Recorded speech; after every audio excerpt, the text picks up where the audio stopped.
അത്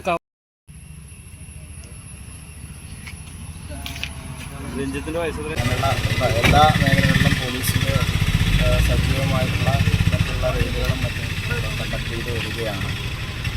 അപ്പോൾ ഇതിൻ്റെ ഭാഗമായിട്ട് നമ്മൾ ഇന്നലെയും പരിസരങ്ങളിലെല്ലാം റെയ്ഡുകൾ കണ്ടക്ട് ചെയ്തിരുന്നു.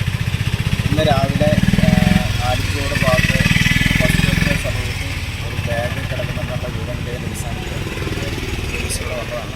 നമ്മൾ ബാഗ് പരിശോധിച്ചിരുന്നു. അതിൽ ഏകദേശം 2.5 കിലോളം കഞ്ചാവ് ആണ് കാണപ്പെടുന്നത്. നമ്മുടെ പരിശോധനകളുടെ ഭാഗമായിട്ട് ഉപയോഗിച്ച് പോയതാണെന്ന് കരുതുന്നു. അപ്പോൾ നമ്മൾ തുടർച്ചയായിട്ട് ഇനിയും റെയ്ഡുകളും മറ്റും കണ്ടക്ട് ചെയ്യുന്നുണ്ട്. ഇതിൻ്റെ സോഴ്സ് കണ്ടെത്താനുള്ള നടപടികളും